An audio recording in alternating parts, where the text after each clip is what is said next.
नमस्कार दोस्तों। Institute of Chartered Accountants of India एक बार फिर चर्चा में है। चर्चा हो रही है इंस्टीट्यूट के द्वारा किए जा रहे खर्चों को लेकर के। इंस्टीट्यूट के द्वारा किए जा रहे कार्यक्रमों में जो भी खर्चे हो रहे हैं उन खर्चों को लेकर के लगातार ही मेंबर्स के बीच में एक जिज्ञासा बनी रहती है कि आखिर ये खर्चे कितना वैल्यू एडिशन कर रहे हैं institute of Chartered Accountants of India को लेकर और साथ ही साथ मेंबर्स के लिए। तो ये सारी बातें चल रही हैं। एक आरटीआई के जवाब में Institute of Chartered Accountants of India ने 30 मई 2023 को बताया है, जो all India executive committee meet हुई मुंबई में, उसमें 5,47,85,000 रुपए के खर्चे किए गए। तो जैसे ही ये आंकड़ा निकलकर बाहर आया, मेंबर्स के मन में ये जिज्ञासा बन गई कि इतना सारा पैसा किस तरीके से खर्च किया गया सिर्फ एग्जीक्यूटिव मेंबर्स की एक मीटिंग को लेकर के। हालांकि चीज़ें क्या हैं, कैसे हैं, ये तो institute of Chartered Accountants of India की तरफ से ही क्लैरिफाई की जाएंगी, लेकिन ये कहीं ना कहीं मेंबर्स के मन में जिज्ञासा पैदा कर रहा है। और इसके साथ साथ ही कई लोगों ने इसको लेकर के ट्वीट भी किए हैं, जैसा कि आप स्क्रीन पर देख ही रहे हैं। सवाल सिर्फ institute of Chartered Accountants of India का नहीं है, सवाल हर एक मेंबर की जवाबदेही का है, सवाल हर एक मेंबर की कार्यप्रणाली को लेकर है। एक सवाल जो मैं हमेशा ही कहता हूं वो ये कि क्या मेंबर चुनदेने भर से जो एग्जीक्यूटिव हैं, जो रिप्रेजेंटेटिव हैं, जो मेंबर्स की तरफ से चुने गए हैं, उन्हें चुन देने भर से ही क्या सीए मेंबर्स की जिम्मेदारी खत्म हो जाती है? अगर हाँ, तो फिर बाद में ये सवाल जवाब वाला दौर सिर्फ सोशल मीडिया पर क्यों चलाया जाता है? और अगर नहीं, तो आप लोगों को उन सब कार्यक्रमों में भी पार्टिसिपेट करना होगा जिन कार्यक्रमों में Institute of Chartered Accountants of India या उसकी ब्रांचेस अपने खातों को दिखाती हैं। हर साल सभी ब्रांचेस, जितनी भी सीए की ब्रांचेस हैं, वो सभी ब्रांचेस अपनी एनुअल जर्नल मीटिंग कर रही हैं और उन एनुअल जर्नल मीटिंग में अपने मेंबर्स को इनवाइट कर रही हैं और साथ ही साथ अपने खाते वो पब्लिक कर रही हैं अपने मेंबर्स के लिए।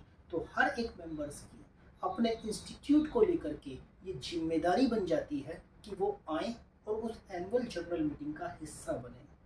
इसी तरीके से अभी इस जून और जुलाई महीने में लगभग सभी ब्रांचेस अपनी एजीएम करने जा रही हैं।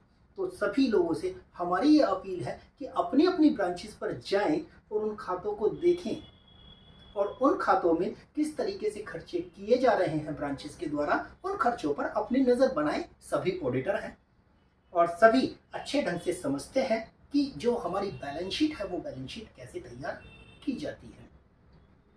साथ ही साथ अगर आपको कहीं कोई कमी लगती है तो आप अपनी उस बात को वहां रिकॉर्ड कराएं, तभी ये बात ऊपर लेवल तक पहुंच सकती है। ये जवाबदेही तय करने की प्रोसेस है और इसी प्रोसेस को हमें आगे बढ़ाना होगा। जहां भी आप अपनी जवाबदेही तय नहीं करा पाएंगे, जहां भी आप लोगों से जवाब नहीं मांगेंगे, उन एग्जीक्यूटिव मेंबर से, उन रिप्रेजेंटेटिव से जो आपने चुनकर ही इंस्टीट्यूट भेजे हैं, अगर जवाब नहीं मांगेंगे तो ये शिकायतें भर कर देने से काम नहीं चलेगा। हम ये नहीं कह रहे कि वो खर्चे सही हैं या गलत हैं, हम ये कह रहे हैं कि हर मेंबर को अपनी जिम्मेदारी पूरी निष्ठा के साथ में निभानी होगी। जैसे आप अपने क्लाइंट्स के लिए उनके फाइनेंशियल्स पर टाइम लगाते हैं, वैसे ही थोड़ा सा समय आपको अपने institute of Chartered Accountants of India की अपनी उस लोकल ब्रांच के लिए, उनके खातों के लिए भी थोड़ा सा समय लगा करके देना होगा। हम लगातार ही बात कर रहे हैं ब्रांड बिल्डिंग के बारे में, हम लगातार ही बात कर रहे हैं institute of Chartered Accountants of India की जो वैल्यू है, जो गुडविल है, उसके डिग्रेडेशन के बारे में, लेकिन हम बिल्कुल बात नहीं कर रहे हमारे द्वारा जो समय दिया जा रहा है अपने इंस्टीट्यूट के लिए, उस समय के बारे में। क्या वाकई हम लोग पास होने के बाद में Institute of Chartered Accountants of India को उतनी ही निष्ठा से समय दे रहे हैं? आप थोड़ा सा समय दीजिए। हर एक एग्जीक्यूटिव मेंबर की जिम्मेदारी, हर एक सेंट्रल काउंसिल मेंबर की जिम्मेदारी, हर एक रीजनल काउंसिल के मेंबर की जवाबदेही तय कीजिए और फिर देखिए आपका इंस्टीट्यूट उतना ही ग्लोरियस है, उतना ही प्रभावशाली है जितना प्रभावशाली आप उसे बनाना चाहते हैं। इसी उम्मीद के साथ कि आप लोग पार्टिसिपेट करेंगे आगामी एनुअल जनरल मीटिंग में जो ब्रांचेस की हो रही हैं, आप पार्टिसिपेट करेंगे उन खातों में जो institute of Chartered Accountants of India अपने जारी करेगा। आप देखिए उन्हें, उनमें पार्टिसिपेट कीजिए और लिखिए अगर आपको कहीं कोई शिकायत नजर आती है। अच्छे कमेंट भी लिखिए, बुरे कमेंट भी लिखिए, लेकिन आपको पार्टिसिपेट तो करना पड़ेगा। उम्मीद है हम और हमारी ये अपील आप लोगों के पास तक पहुंच रही है और आप अगली जो आगामी मीटिंग है उसमें पार्टिसिपेशन करेंगे। इसी उम्मीद के साथ हम किसी और वीडियो के साथ आपके बीच में फिर आएंगे। Thank you.